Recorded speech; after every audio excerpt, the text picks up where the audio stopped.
Hello friends, இன்றைக்கி நம்ம சூப்பரான எண்ணெய் கத்திரிக்காய் எப்படி பண்ணுறதுன்னு பார்க்க போகிறோம். வீடியோக்குள்ளே போகிறதுக்கு முன்னாடி இது வரைக்கும் நம்ம சேனலை சப்ஸ்கிரைப் பண்ணலன்னா கீழே இருக்கிற சப்ஸ்கிரைப் பட்டனை கிளிக் பண்ணிக்கோங்க. கூடவே பெல் பட்டனை ப்ரெஸ் பண்ணிக்கோங்க. வாங்க எப்படி பண்ணுறதுன்னு பார்க்கலாம். கத்திரிக்காவை நல்லா கழுவி சுத்தம் பண்ணிவிட்டு அதை இந்த மாதிரி 4 சைடும் இருக்க மாதிரி நல்லா கட் பண்ணிக்கோங்க. கட் பண்ணிவிட்டு அதை தண்ணியில் போட்டு வச்சுக்கோங்க. அப்போ தான் வந்து கருக்காமல் நல்லாயிருக்கும். இப்போது கட் பண்ணி எடுத்து போட்டு வச்சுருக்கேன். அடுத்து ஒரு தேங்காய் விழுது அரைச்சிடலாம். 1/2 கப் தேங்காய், அது கூட 1 டேபிள் ஸ்பூன் சோம்பு, 1 டேபிள் ஸ்பூன் சீரகம் எடுத்திருக்கேன். இதை ஒரு மிக்ஸி ஜாரில் சேர்த்துட்டு தண்ணி ஊற்றி நல்லா நைஸாக அரைச்சிக்கோங்க. இப்போ வாங்க எப்படி பண்ணுறதுன்னு பார்க்கலாம். ஒரு கடாயில் தேவையான அளவு எண்ணெய் ஊற்றிக்கோங்க. எண்ணெய் நல்லா சூடானதும் நம்ம கட் பண்ணி வச்சுருக்க கத்திரிக்காய் எல்லாத்தையும் சேர்த்துக்கலாம்.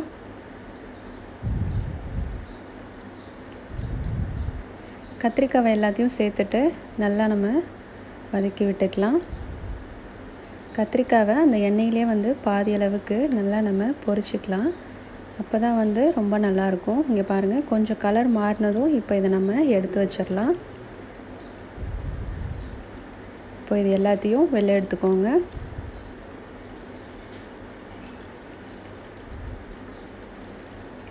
இப்போது அதே எண்ணெயிலேயே 1 டீஸ்பூன் கடுகு, உளுத்தம்பருப்பு சேர்த்துருக்கேன். அது கூடவே கொஞ்சமாக வெந்தயம் சேர்த்துக்கோங்க. இப்போது இதெல்லாம் நல்லா பொரிஞ்சு வந்ததும் இது கூட பொடியாக நறுக்கின வெங்காயம் சேர்த்துருக்கேன். ஒரு மீடியம் சைஸ் வெங்காயத்தை நல்லா பொடியாக நறுக்கி சேர்த்துக்கோங்க.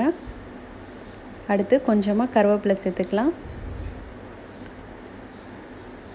அது கூடவே 1 டீஸ்பூன் இஞ்சி பூண்டு விழுது சேர்த்துக்கோங்க. இப்போது இஞ்சி பூண்டோட பச்சை வாசனை போகிற அளவுக்கு நல்லா நம்ம வதக்கி விட்டுக்கலாம்.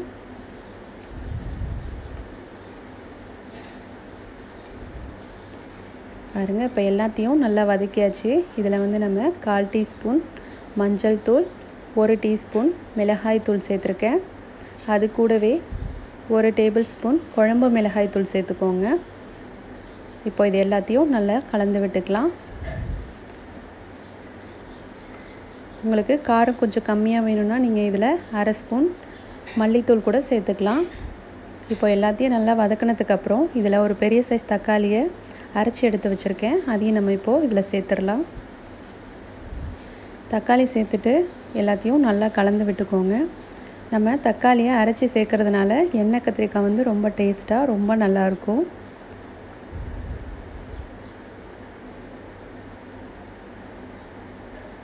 இப்போது நம்ம சேர்த்துருக்க தக்காளியோட பச்சை வாசனைலாம் போனதும் இதில் நம்ம புளி தண்ணி சேர்த்துக்கலாம். ஒரு எலுமிச்சை பழ அளவு புளியை எடுத்து கரைச்சி எடுத்து வச்சுருக்கேன். அதையும் சேர்த்துட்டு நல்லா கலந்து விட்டுக்கோங்க.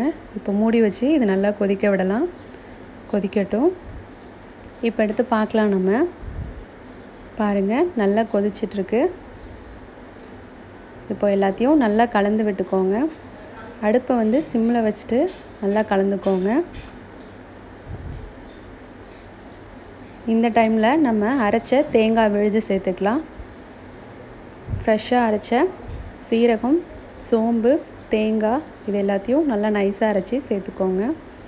அது கூடவே தேவையான அளவு தண்ணி ஊற்றிக்கோங்க. அடுத்து எண்ணெய் கத்திரிக்காய்க்கு தேவையான உப்பு சேர்த்துக்கலாம். நீங்கள் எண்ணெய் கத்திரிக்காய் குழம்பு செஞ்சிங்கன்னா தண்ணி இன்னும் கொஞ்சம் கூடவே சேர்த்துக்கலாம். இப்போ இது எல்லாத்தையும் நல்லா கலந்து விட்டுக்கோங்க. நல்லா கலந்து விட்டு இதை மூடி வச்சு நல்லா கொதிக்க விடலாம்.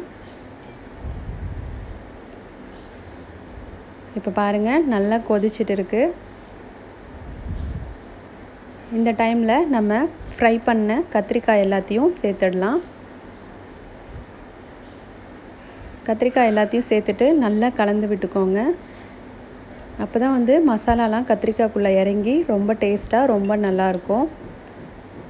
பாருங்கள், எல்லாத்தையும் நல்லா கலந்து விட்டாச்சு. இப்போ வந்து இதை மூடி வச்சு நல்லா வேக விடலாம். இப்போ இது வேகட்டும். இப்போ எடுத்து பார்க்கலாம். நம்ம பாருங்கள், நம்ம ஊற்றிருக்க எண்ணெய்லாம் நல்லா மேலே வந்திருக்கு. கத்திரிக்காயும் நல்லா வெந்திருக்கு. பாருங்கள், மசாலாலாம் நல்லா உள்ளார இறங்கியிருக்கு. தேவைப்பட்டுச்சுன்னா நீங்கள் இந்த டைமில் இன்னும் கொஞ்சம் கூட எண்ணெய் கூட சேர்த்துக்கலாம். அவ்வளோதான், நம்மளோட சூப்பரான எண்ணெய் கத்திரிக்காய் ரொம்ப அருமையாக ரெடி ஆகிடுச்சு. இதை உங்கள் வீட்டில் செஞ்சு பாருங்கள். இந்த ரெசிபி உங்களுக்கு பிடிச்சதுன்னா லைக் பண்ணுங்கள், ஷேர் பண்ணுங்கள், மறக்காமல் எங்கள் சேனலை சப்ஸ்கிரைப் பண்ணுங்கள். தேங்க்யூ.